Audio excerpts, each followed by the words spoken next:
Hello, I'm Jared Taylor with American Renaissance.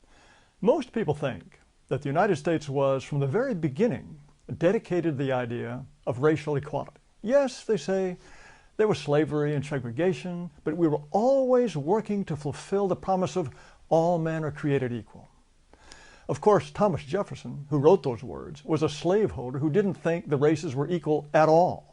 But that phrase from the Declaration of Independence will haunt his memory forever.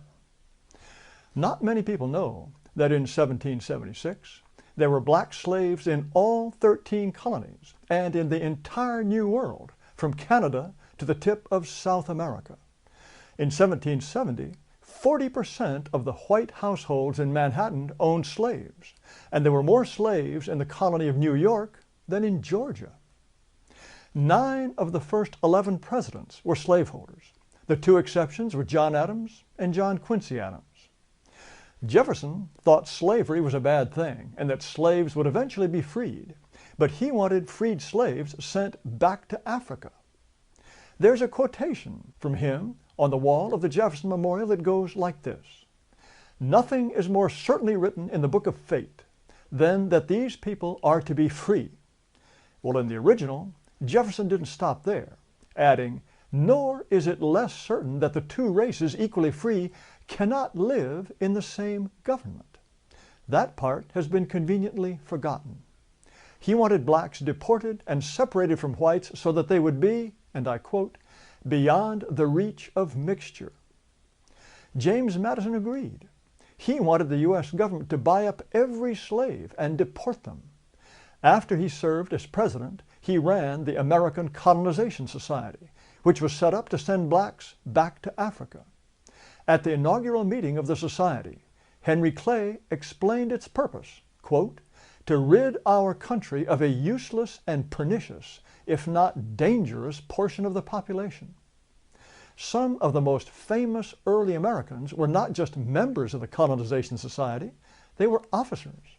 Besides Madison, there were Andrew Jackson, Daniel Webster, Stephen Douglas, William Seward, Francis Scott Key, Winfield Scott, and John Marshall. James Monroe worked so hard to help freed American slaves leave the country and establish Liberia that grateful Liberians named their capital Monrovia in his memory. The founders wanted blacks out and whites in.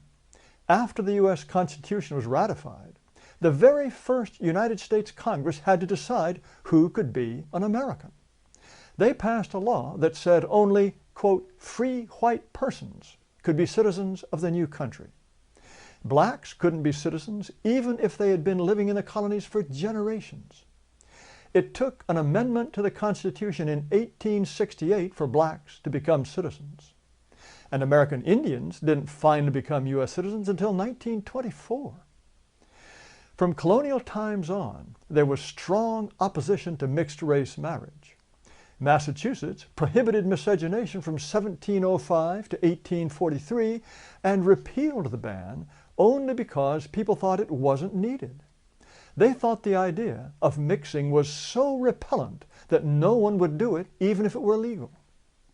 Of the 50 United States, 44 at one time had laws prohibiting interracial marriage.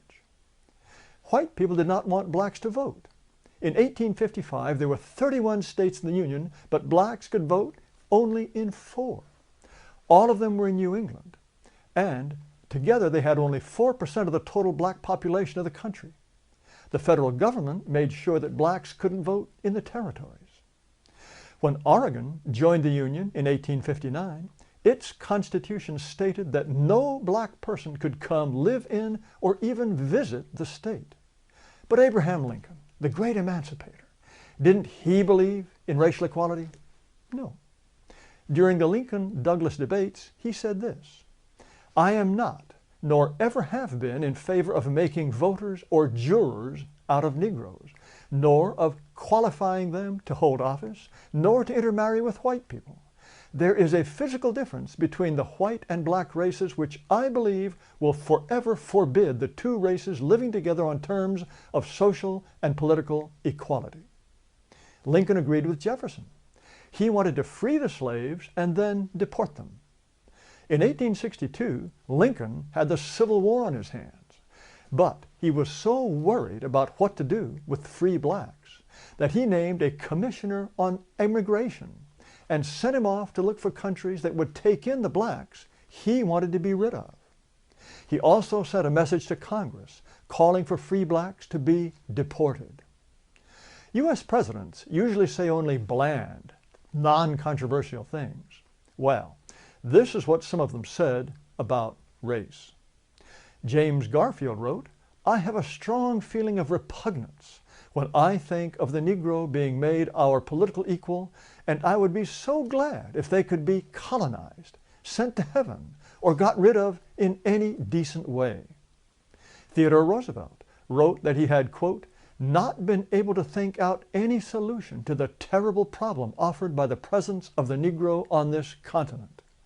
As for Indians, he said, quote, "I don't go so far as to think that the only good Indians are the dead Indians, but I believe 9 out of 10 are, and I shouldn't inquire too closely into the health of the 10th.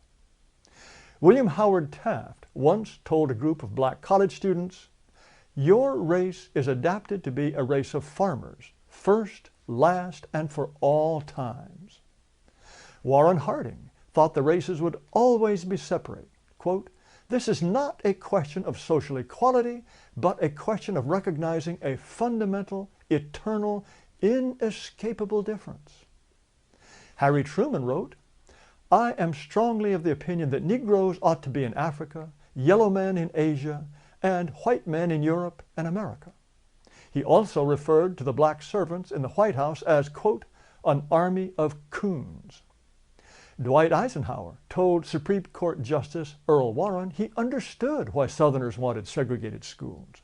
They didn't want, quote, "their sweet little girls to sit in schools alongside some big black bucks." He said that what he regretted most about his 8 years as president was sending federal troops to Little Rock, Arkansas to enforce school integration.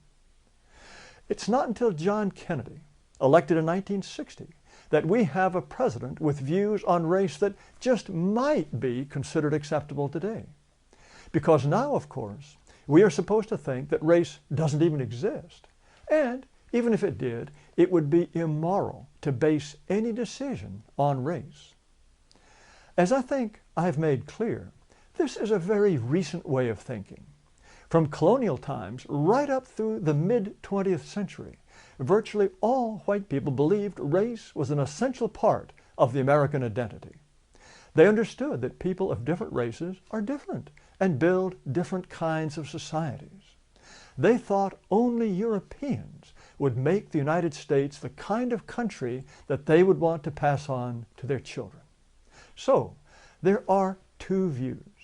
There is the consensus on race that lasted for more than 300 years, and there's today's view that races are perfectly equal and interchangeable, and that American can become black, Hispanic, Asian, Muslim, Hindu, anything at all. And not only will it be still America, it'll be better than ever. Well, which view is correct? Just look around. Read the news. I think you'll find the answer. Thanks for watching, and be sure to subscribe to our YouTube channel and visit our website at amren.com.